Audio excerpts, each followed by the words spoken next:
23 दिन बाद इनकी ग्रोथ अच्छी चल रही है, लेकिन कुछ पौधे मर भी रहे हैं क्योंकि मौसम बहुत अभी भी गर्म हो रहा है। टेम्परेचर 35 सेंटीग्रेड से ऊपर को जा रहा है, जो कि वेजिटेबल्स प्लांट के लिए मतलब विंटर सीज़न की वेजिटेबल के लिए बहुत ही बुरी चीज़ है। तो अब मैं सोच रहा हूँ कुछ मैं और भी सीड इसके अंदर डाल दूँ। ये पौधा ग्रो तो कर रहा है, लेकिन इसका नीचे से जो ट्रंक है वो काफ़ी नरम हो गया है और आहिस्ता आहिस्ता ये बैंड लेकर गिर रहा है और बहुत जल्द ये मर जाएगा। और ये भी कुछ इसी तरह का लग रहा है मुझे, लेकिन मैं चाहता हूँ कुछ और सीड्स को स्प्रिंकल कर दूँ। अभी मैंने इसकी गुड़ाई कर दी है, हल्की हल्की सी आप गुड़ाई कर सकते हैं ताकि एरेशन सिस्टम अच्छा बना रहे और पौधे की रूट्स अच्छे से डेवलप होती रहें। तो मैं कुछ और सीड डालने वाला हूँ। इस बार मैं डालूँगा ज़्यादा सीड्स थोड़े थोड़े से डिस्टेंस पर, ताकि कुछ पौधे अगर मरते हैं तो उसकी जगह पर दूसरे जर्मिनेट हो जाएं। अब इनको कवर करने के लिए हम कुछ भी नहीं करेंगे, सिर्फ पानी का ऊपर शावर कर देंगे और जब इनकी जर्मिनेशन शुरू होगी तो रूट्स ऑटोमेटिकली मिट्टी के अंदर दंसना शुरू हो जाएंगी। इनके लिए आइडियल टेम्परेचर होता है जब 30 सेंटीग्रेड से नीचे टेम्परेचर गिरना शुरू हो, लेकिन यहाँ दिन के टाइम 40 सेंटीग्रेड को टच करता है और रात के टाइम 30 सेंटीग्रेड से नीचे गिर जाता है। दिन को टेम्परेचर और हो, रात को बदल जाए, ऐसे में पौधे शॉक में आ जाते हैं, स्ट्रेस में आ जाते हैं। उनको समझ ही नहीं लग पाती कि हम क्या करें, अपनी ग्रोथ को बढ़ाएं या मर जाएं। इसलिए उनकी ग्रोथ वहीं पर रुक जाती है। उसको बोलते हैं स्ट्रेस में आ गया, मतलब पौधा वहीं पर जाम हो गया है। टेम्परेचर आइडियल होना चाहिए, कभी लो कभी हाई हो तो ये ठीक नहीं है। तो अब देखते हैं, अब इनकी जर्मिनेशन भी शुरू होती है। 27 दिन बाद हमने जितने भी सीड लगाए थे करीब करीब सभी जर्मिनेट हो रहे हैं।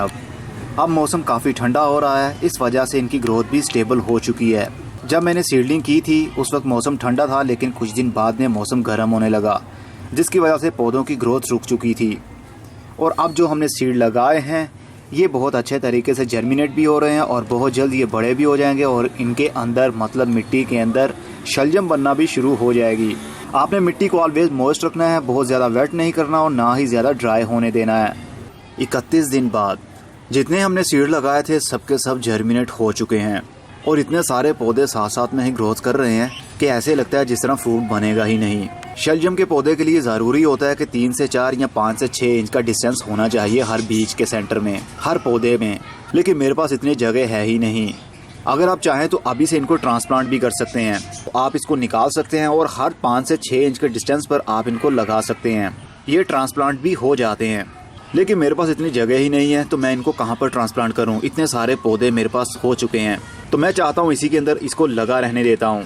अब देखते हैं कब तक इनके अंदर फ्रूट बनना शुरू होगा और क्या रिजल्ट मिलेगा फ्रूट बनने के बाद में, क्योंकि बहुत से पौधे साथ साथ में ही ग्रोथ कर रहे हैं 1 से 2 इंच के डिस्टेंस से, जबकि ऐसा नहीं होना चाहिए। लेकिन फिर भी मैं इसको छेड़ूंगा नहीं, इसी तरह ग्रोथ करने दूंगा। इसकी मिट्टी को हर वक्त आपने मॉइस्ट रखना है, इसको ज़्यादा गीला नहीं करना और ना ही ज़्यादा मिट्टी को ड्राई होने देना है।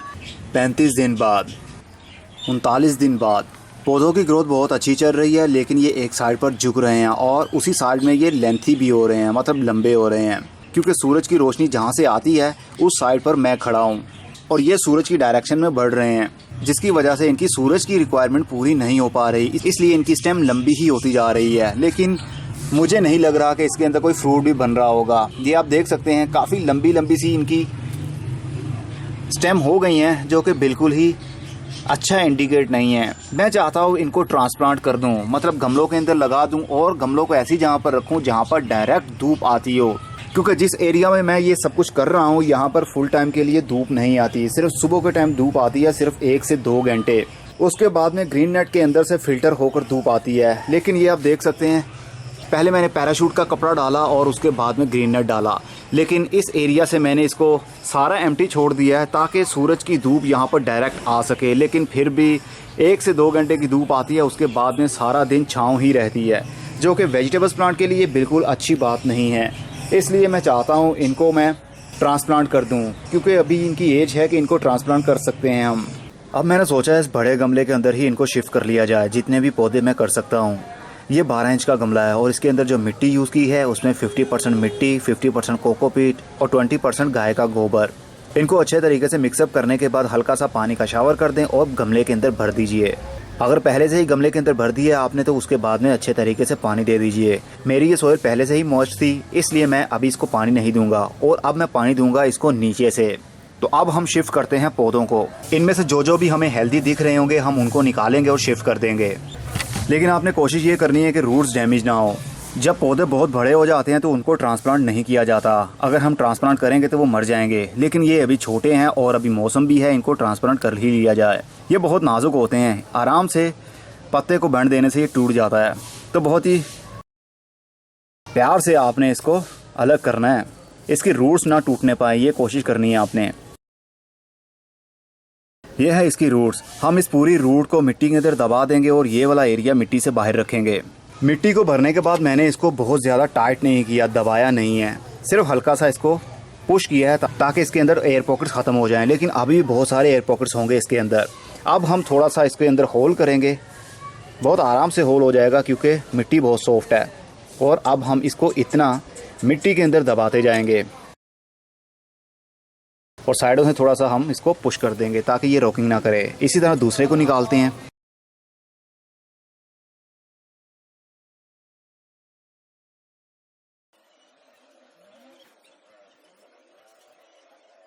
मैंने 7 पौधे इसके अंदर शिफ्ट कर दिए हैं और देखेंगे कि इनकी ग्रोथ होती है या नहीं। इनमें से मे भी कुछ मर भी सकते हैं क्योंकि जब ट्रांसप्लांट किया जाता है पौधों को, उनकी रूट्स को हवा भी लगती है तो कुछ ग्रोथ में आ जाते हैं और कुछ मर जाते हैं। लेकिन देखेंगे क्या रिजल्ट मिलता है। अब हम इसको देंगे पानी। और अभी भी पौधे मेरे पास बहुत सारे पड़े हुए हैं, लेकिन मेरे पास इतनी जगह ही नहीं है कि जहाँ पर मैं इनको शिफ्ट करूँ। इसलिए सिर्फ 7 पौधों पर ही मैं फोकस दूंगा और साथ में इनकी थोड़ी बहुत केयर करता रहूँगा। अगर इनमें से कुछ मरते हैं तो इनकी जगह पर यहाँ से मैं न्यू उखाड़ूंगा और यहाँ पर इनको ट्रांसप्लांट कर दूंगा। किसान लोग भी इसी तरह करते हैं। ज़रूरी नहीं होता कि जो आपने ट्रांसप्लांट कर दिया है 100% वो ग्रोथ में आएगा और उसको फ्रूट भी बनेगा। इसलिए पनीरी आपने अपने पास सेफ रखनी है जब तक कि ये सही से ग्रोथ में नहीं आ जाते। अगर इनमें से कोई मरता है तो यहाँ से उखाड़िए और यहाँ पर उसको शिफ्ट कर दीजिए। गमले को मैंने इस ट्रे के अंदर रख दिया और इस ट्रे के अंदर हम भरेंगे पानी को। गमले के नीचे जो ड्रेनेज होल होता है वहीं से ये पानी को लेती रहेगी मिट्टी और पूरी मिट्टी आहिस्ता आहिस्ता मॉइस्ट हो जाएगी। अगर हम ऊपर से पानी देते हैं तो पौधे फिर से एक साइड पर झुककर गिर सकते हैं, इसलिए हम रिस्क नहीं लेना चाहते। जब ये एक मरतबा अच्छे तरीके से मॉइस्ट हो जाएगी उसके बाद हम ट्रे को रिमूव कर देंगे क्योंकि अब सर्दी के दिन शुरू होने वाले हैं। अक्टूबर की आज 23 तारीख हो चुकी है और नवंबर के बाद में हमें जल्दी पानी देने की ज़रूरत भी नहीं पड़ेगी। तब तक पौधे थोड़े से बड़े भी हो जाएंगे तो हम उसको ऊपर से भी पानी दे सकेंगे। फिलहाल के लिए ट्रे के अंदर पानी भरना सबसे अच्छा रहेगा। अभी आपको फील हो रहा होगा पौधे एक साइड पर झुक रहे हैं जिस तरह ये मर रहे हों, लेकिन जब भी ट्रांसप्लांट किया जाता है किसी पौधों को इस मेथड से तो इसी तरह का रिजल्ट देखने में मिलता है। लेकिन कुछ दिनों में इनकी ग्रोथ स्टेबल हो जाती है, इनकी रूट्स सेट हो जाती हैं इसी गमले के इसी मिट्टी के अंदर, तो उसके बाद में ग्रोथ भी होने लगती है। तो अब देखते हैं कितने दिनों में इनकी ग्रोथ दोबारा से शुरू होती है। 45 दिन बाद हमने 7 पौधे लगाए थे। ट्रांसप्लांट करने के बाद में ये पौधे करीब मरने के करीब थे। ऐसे लग रहा था जिस तरह ये सरवाइव कर ही नहीं पाएंगे। लेकिन जैसे ही रातों को ठंड होने लगी, मौसम थोड़ा ठंडा होने लगा तो इनके नए नए पत्ते भी निकलना शुरू हो गए। पहले मैं भी डर गया था कि ये अब नहीं बच पाएंगे। मैं आप लोगों को गाइड कर रहा हूँ, तो जो गाइड करने वाला है उससे ही पौधे ना बच पाएँ तो बहुत ही बुरी बात होती है। लेकिन मैंने फिर भी हौसला नहीं हारा। मैंने इस ट्रे के अंदर पानी भरे रखा और हल्का सा ऊपर से शावर भी कर देता था पानी का, ताकि थोड़ी सी ठंडक बनी रहे, क्योंकि ये विंटर सीजन की वेजिटेबल है और इसको ठंडक की ज़रूरत होती है। आज अक्टूबर की 29 तारीख हो चुकी है और अब रातों को ठंड होने लगी है। दिन के टाइम धूप निकलती है लेकिन उसमें ज़्यादा हीट नहीं होती, जिस वजह से अब ये दोबारा से स्टैंड हो रहे हैं। जो ओल्ड पत्ते थे वो तो मुरझा गए, वो तो मर गए, लेकिन उनकी जगह पर अब नए पत्ते ग्रोथ में आ रहे हैं। बहुत जल्द ये स्टेबल हो जाएंगे और बड़े भी होने लगेंगे। 54 दिन बाद, मतलब 54 डेज़ के बाद अब ठंड भी बढ़ने लगी है और ये पौधे भी अब बिल्कुल स्टैंड हो रहे हैं। बहुत जल्द इनके अंदर भी शलजम बनना शुरू हो ही जाएगा। और जो इसके मदर प्लांट्स थे वो मैं आपको दिखाता हूँ, उनकी ग्रोथ भी अच्छी चल रही है। ये है उनके मदर प्लांट्स जिनकी ग्रोथ काफ़ी ज़बरदस्त चल रही है, लेकिन ये काफ़ी लंबे हो गए हैं। मैंने देखना ये है कि अगर लंबी स्टेम होने की वजह से, जिस तरह ये आपको लंबी स्टेम दिख रही है, अगर लंबी स्टेम होने की वजह से भी शलजम बन सकता है तो फिर लंबी स्टेम की कोई हमें टेंशन नहीं लेनी चाहिए फ्यूचर में, अगर जब हम सीडलिंग करेंगे नेक्स्ट विंटर में। इसलिए इसको मैं अभी डिस्ट्रॉय नहीं कर रहा हूँ, ख़त्म नहीं कर रहा हूँ। पहले देखूंगा, अगर अच्छा रिजल्ट मिलता है इसका तो कुछ ना कुछ सीखने को हमें ज़रूर मिलेगा। 75 दिनों बाद, मतलब 75 डेज़ बाद, शलजम की ग्रोथ काफ़ी अच्छी है। इसके ज़रा पत्ते देखिए किस तरह लश ग्रीन हैं। हमने इस गमले के अंदर 7 पौधे लगाए थे और 7 ही ग्रोथ कर रहे हैं। और अब तो ये शुरू हो भी चुके होंगे मिट्टी के अंदर शलजम बनना। लेकिन अभी मैं मिट्टी को हटाकर देखना नहीं चाहता। जब शलजम बनना शुरू हो जाएंगे तो वो ऑटोमेटिकली ही मिट्टी की लेयर से भी बाहर थोड़ा सा निकलेंगे ज़रूर। ये तो हैं वो पौधे जो हमने गमलों के अंदर लगाए थे, और अब उनका हाल देख लेते हैं जो पौधे हमने ट्रांसप्लांट किए ही नहीं थे। उन पौधों की ग्रोथ भी अच्छी चल रही है। ये देखिए कितने लश ग्रीन पत्ते हैं और कितने बड़े साइज़ के हो गए हैं। अब तो इनकी मिट्टी भी नज़र नहीं आ रही कि किस मिट्टी में ये लगे हुए हैं। लेकिन एक प्रॉब्लम कि इनकी रूट्स, जो एरिया मिट्टी के अंदर होना चाहिए था, वो है अभी मिट्टी से बाहर। तो क्या शलजम बन पाएगा? क्योंकि मुझे नहीं लगता कि ये शलजम बन पाएंगे, क्योंकि जो एरिया मिट्टी के अंदर होना चाहिए, जो जड़ मिट्टी के अंदर होनी चाहिए, जहाँ से वो जड़ फूलती है और शलजम बनता है, वो एरिया ही मिट्टी से बाहर है। तो मुझे नहीं लगता कि वो शलजम बन पाएगा, क्योंकि शलजम एक जड़ होती है। वो जड़ मिट्टी के अंदर रहने की वजह से फूलने लगती है और शलजम बनने लगता है। लेकिन वही एरिया तो बाहर है, तो फिर शलजम कैसे बनेगा? ये मेरी समझ से भी बाहर है। मुझे नहीं लगता कि ये शलजम बन पाएगा। लेकिन फिर भी देखते हैं रिजल्ट क्या मिलता है इनका, ताकि अगला साल आने पर हमें सब कुछ पता चल पाए कि हमने पिछले साल कौन कौन सी गलतियां की थी। फिर हम अपनी ही गलतियों से खुद सीखेंगे और अगले साल खूब अच्छे से सीडलिंग करेंगे और अच्छा रिजल्ट भी पाएंगे। 124 दिन बाद हमारी शलजम बिल्कुल रेडी हो चुकी है हार्वेस्टिंग के लिए। आज जनवरी की 18 तारीख हो चुकी है। हमने जो पौधे इसके अंदर ही लगे रहने दिए थे, मतलब इस क्रेट के अंदर ही, उनकी ग्रोथ नहीं हुई। ऊपर से पत्ते ग्रोथ करते रहे लेकिन नीचे से फ्रूट नहीं बन पाया। और जो हमने गमले के अंदर शिफ्ट कर दिया था, ऑलमोस्ट इसके सभी के अंदर शलजम बन चुके होंगे। एक तो मिट्टी से बाहर भी निकलना शुरू हो रहा है और बाकी सारे के सारे अभी मिट्टी के अंदर है। अभी हम इनको उखाड़ कर देखेंगे कि इनके अंदर बल्ब बना है या फिर नहीं। एक ये भी देखिए छोटा सा बन रहा है जो लंबा सा हो गया है। और जो क्रेट के अंदर नहीं बन पाया उसकी रीज़न थी, जो स्टेम मिट्टी के अंदर होनी चाहिए थी वो मिट्टी से बाहर रही और वो शलजम नहीं बन पाया। ये देख सकते हैं आप, ये वाइट सी रूट मिट्टी के अंदर होनी चाहिए थी और ये पत्तों वाला एरिया यहाँ से ये मिट्टी से बाहर होना चाहिए था। ये वाली जो स्टेम आपको दिख रही है, ये मिट्टी के अंदर होती तो ये शलजम बन जाता, मतलब ये फूल जाती, मोटी हो जाती। लेकिन ये एरिया मिट्टी से बाहर रहा जिसकी वजह से ये शलजम नहीं बन पाया। लेकिन ऊपर से पत्तों की ग्रोथ देखिए कितनी ज़बरदस्त होती रही।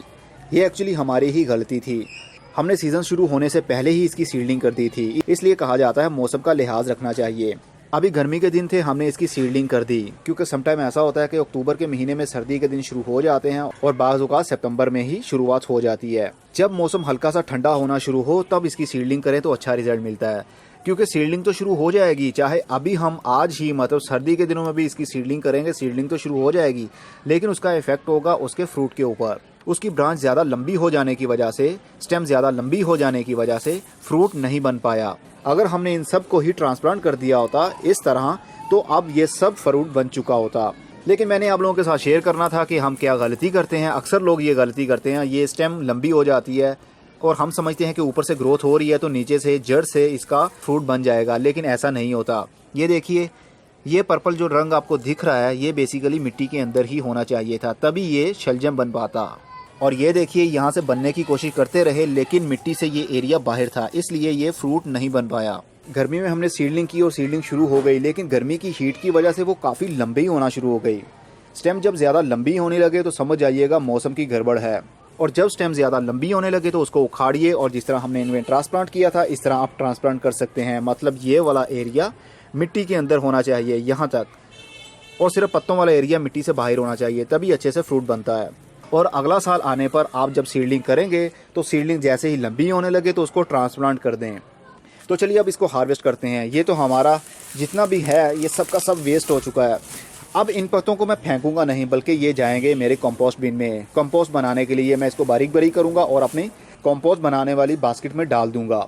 ये पत्ते पड़े पड़े खुद ही डिकम्पोज होते रहेंगे। तो अब निकालते हैं। ये सबसे पहले ऊपर वाला जो निकला हुआ है इसको हार्वेस्ट कर लेते हैं, क्योंकि मेरा बहुत दिल चाह रहा है मैं अपने हाथों से इसको उखाड़ूं। ये देखिए, इसकी रूट एक मिट्टी के अंदर भी जा रही है, ये देख सकते हैं आप, मिट्टी के अंदर। ये देखिए रूट इसकी टूट गई है, लेकिन फिर भी ये छोटा सा शलजम हमारे हाथ में है। अपने हाथों से सब्ज़ी हार्वेस्ट की जाए, वो भी गमलों के अंदर से, तो बहुत ही खुशी होती है। चलिए अब इसको उखाड़ते हैं। ये वाला छोटा छोटा है लेकिन रिज़ल्ट अच्छा है। मैंने आप लोगों को रिज़ल्ट दिखाना था क्योंकि हमने बहुत छोटी स्पेस में बहुत सारे पौधे लगा दिए थे। अगर हम और वेट करते तो और भी इनका साइज़ बढ़ सकता था, लेकिन इसका साइज़ बिल्कुल ही नहीं बढ़ा, ये वैसे का वैसे ही है।